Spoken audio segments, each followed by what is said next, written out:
I have always hated small talk. Why do we have to talk about nothing before we can talk about something? On the other hand, I am nervous about people who always have an agenda. You know, no matter where the conversation starts, you know it's always going to get back to that thing they're always pushing.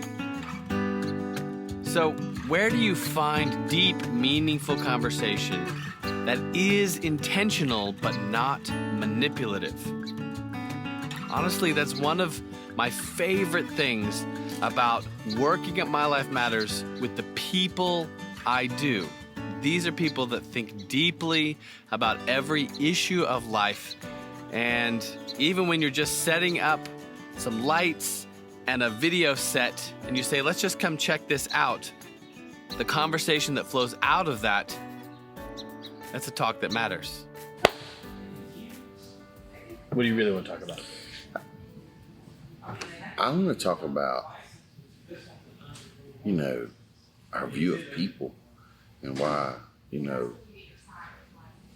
some of our fundamental bondages that keep us from recognizing, things like the value of humanity and racism being real, and how do we engage in that area. That's what I want to talk about. For example, for me, it's fundamental. There's only two kinds of people in the world.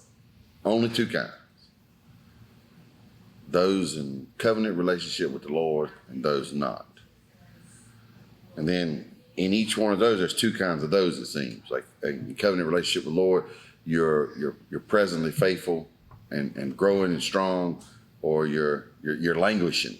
And so I want to do work with the abiding strong, and I want to do work toward the languishing. In the other group, there's those who are shut off and you can't have conversations. And there are those who are not shut off and you can have conversations. But my posture toward all of these dynamics, these two groups of people and these sets within the groups, is simple. Love everybody, and love them practically, not just say I love them. Be a faithful friend, a loving truth teller, all this stuff. And inside of all of that, work on every broken thing in our culture together. Yeah, but that sort of demands that you hash out what is love. Like, how do you love people? Can you find some agreement? And first I have to hash it out within myself. Well, true, but also there has to be some consensus about what does it mean for something to be broken. Well, that's 4 wrestling matches that go on all the time. Well, yeah. We've got this idea of, I think there's some broad consensus, like, let's fight the brokenness of viewing people in these categories, specifically in terms of racism. Like there's a genuine and classism. Yeah. But there's a genuine an outcry for justice.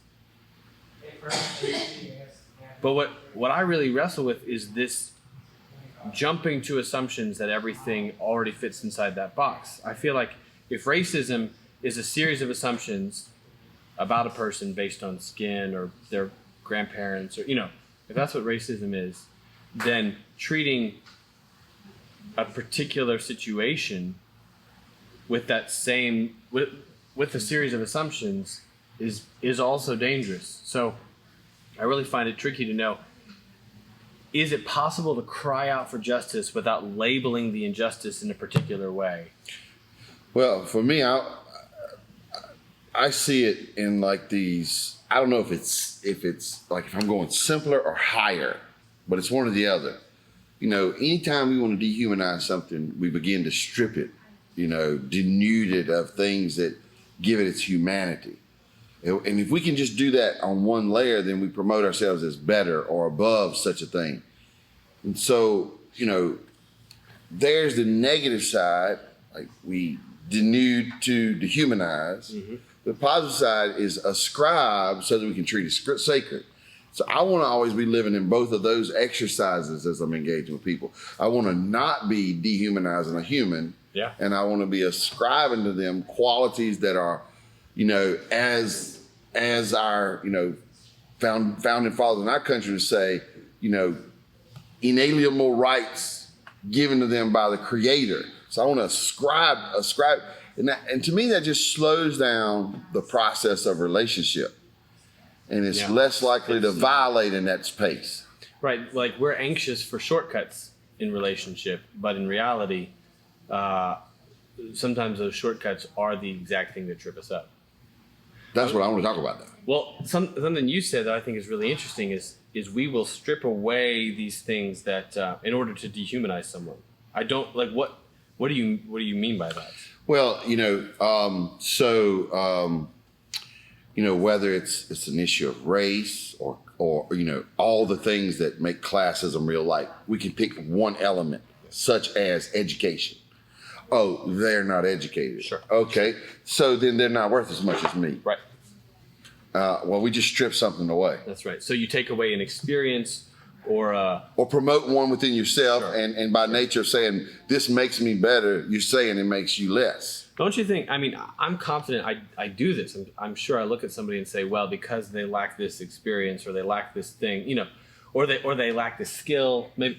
But what I see in myself is this tendency to link someone's humanity to their performance or their ability. I think what it's revealing in me is this kind of surface definition of what makes you human or makes you valuable, and that's why Jesus' teaching really turns all that on its head. He says, no, it's a matter of your heart, or and that's not new to the life of Jesus. If you back that all the way into the Old Testament and say, even David understood the unborn child who has never worked a day in their life, who has never sung a beautiful song or won a pageant or earned income, like they are formed by the Lord. Or you back that up even further all the way to Genesis, where it's God who says, let's make man in our image. And there's the value. And there's the value. It's not a surface thing so you can't dehumanize somebody. Yeah. But of course you can in the way you view them and treat them. And well, because here's why I believe the stakes are, that ancient. In Jesus's day, he would say, if you'll allow the paraphrase, okay, so you're coming to worship me, but you got this problem with your brother. Yeah. Stop. I'm going to tell you, I don't think he's saying your brother is more important than worshiping me, but I'm saying your problem with your brother can corrupt your worship. Like there's a connection. Makes it unacceptable. Yeah. So stop, because I want you to have good worship. But you got to go get this straight. Now apply that all the way back to Cain and Abel. Yeah. I want you to have good worship, but what you're doing is not solving the problem with your brother. Exacerbating. You're exacerbating it. All right, now your worship is jacked forever. Isn't it interesting? I mean, in the story of Cain and Abel, Cain, I think, made the assumption that his brother was the barrier to worship, where in reality it was his relationship, his broken relationship with his brother. Isn't that a class? I mean, that's just a terrible example. God says something between you and your brother is broken, therefore something between us is broken. And Cain says, no problem. Remove the brother. Remove my brother. Yeah. I have four sons. Yeah, I was getting ready to say, anybody who's had multiple children can tell you, so often that is the go-to reaction. No problem, Dad. Yeah. I'll take care of this. Yes. Where is your brother? Where? So you chained him under what? Yeah. So this is where I think we get these dialogues about humanity and justice, and how can we fight for justice? But I think our view is so low of what humanity exists. We say, restore the surface things, restore all the things so everybody has the same shot at work and education, and and I think people should be able to eat, and people should be able to work, and people should be able to pursue learning. But it is a wrong view. I think centrally speaking, the human value is not in having all equal experiences and opportunities. The human value is intrinsic transcendent, and it's intrinsic and transcendentally ascribed. Yeah, and so the measurements here won't even.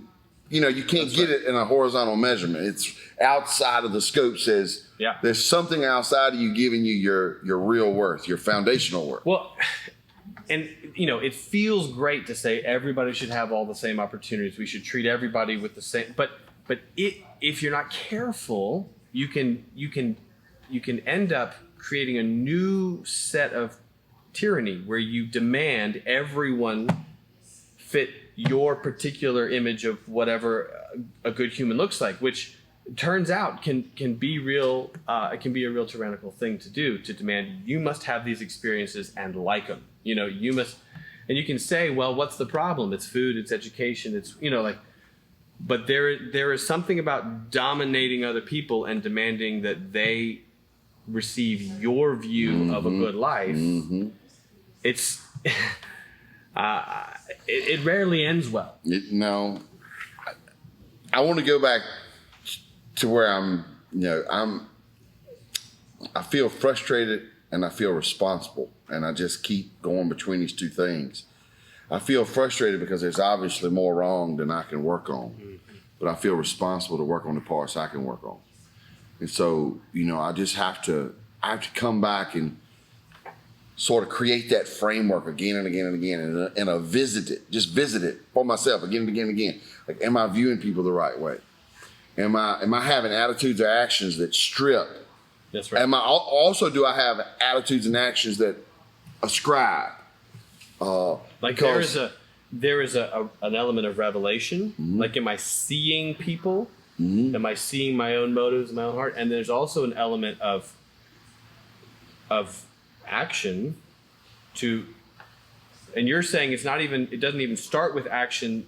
It's not physical interaction so much as ascribing to somebody something, adding to them the value that's really theirs to begin with. Yeah, for me, well, absolutely. But the way I think of it is, let me start by agreeing with God up front. Sure. And I have to wrestle with all my disagreements with God. Yeah. Within. Yeah, people ask me all the time, like, is this okay? Is that okay? For example, we'll usually pick a really hot button issue like, are you allowed to use the middle lane as a merge lane? Or in Roxborough, yeah. Anyway, or maybe a more hot button issue than that. Even is there? Yes. Can you wait in the boulevard to turn into Biscuitville? Or what is the proper way to use a roundabout? Those are fundamentally wrong. Yes, but people will ask me this question, and sometimes in a smart aleck kind of way, I just answer, it doesn't matter what I think. There is something that the creator of the universe thinks about this, and that's really what matters. Yeah, and what'll be right and just in communities, even about, it's not silly, but silly issues like a roundabout, is they'll have do this laws and don't do this laws that are just dim reflections of ultimately do this and don't do this law. Right. And you can either see them as something that restricts you or something that sends you to care well for others. They restrict me from doing what I want, or they send me to care well. Okay, so you don't drive through the roundabout willy-nilly. You can say, oh, people are telling me what I can and can't do. Or I prefer to see it as someone is telling me the way to flourish in traffic safely. Care for you, care for me, be careful. I don't know why we can't. Yeah, I do. Sin, right? I don't know why we're just not thoughtful about these things when it comes to people. The mountain road. You're driving down the mountain road. You not only don't want to run into the rock wall, nor the steel guardrail, you don't even want to go off the shoulder. You basically want to stay in the lines. Yeah. You know that. And the point isn't to not enjoy the mountains. Just the point is to enjoy the mountains. Right. The law is actually what gives some liberty to enjoy the mountains. Yeah. It's open, exactly as I say, it's opened the way to the mountains. Well, I think the way, and I want to first say, I feel personally responsible first. I want to feel personally responsible to drive up the mountain well. Yeah. To care for people. And I go back to, that opening thing I said where it's a lot of twos to me. It's this way or that way. And in this, it's this way or that way. Because I want to have a healthy and right view of people that sets me up to love them where they are, not where I demand they be. That's right. Right, because if you love people where you demand them to be, then you're setting yourself as the God that kind of defines what's valuable, what's not, and that's it. Just never it's never become ends about my preferences, That's right. and not about the truth. That's right, and we're always going to be limited in our preference. I mean, you got no matter what you believe, you got to admit you are limited in the scope of what you can see. Therefore, you shouldn't be the standard. Exactly. I mean, you shouldn't be the standard, but that's immediately where my heart goes.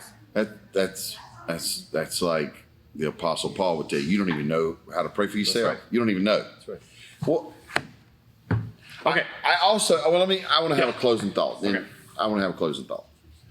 So you mentioned, and man, I think it's worth a whole long discussion, learning what love is. Yeah. I just want to mention personal philosophy for me. I know that everything you do will evoke an emotion. Like if I reach over and punch you, you're going to have emotions about that. I'm likely to have some emotions about that. Yeah. So I don't want the resultant thing to create the definition. So the feelings are, they're secondary. Yeah, but actually. Yeah. So love, I want to see what is love besides the emotions we feel.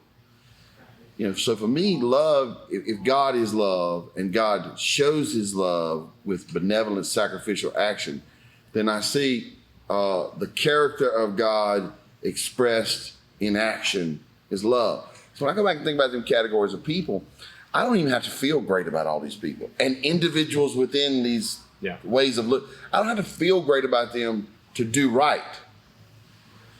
And so I think if I wait for my feelings to catch up, I'll only like, people who fit into my preferences again. Sure. But if I say I'm beholden to love everybody in each arena, then it goes back to action. But guess what? When I have loving action, guess what I feel? You feel emotions that correspond with that action. Or they're more likely to anyway. Sure. Yeah. Like if I go out and run a key down your car, just think about the feelings you have. Yeah. Well, I mean, I find myself in habits of emotions, and sometimes I can't. It's a long journey. It's like being a detective, trying to trace that emotion back to its origin. Sometimes you can be in a cycle where you're like, this emotion flashes up so quickly.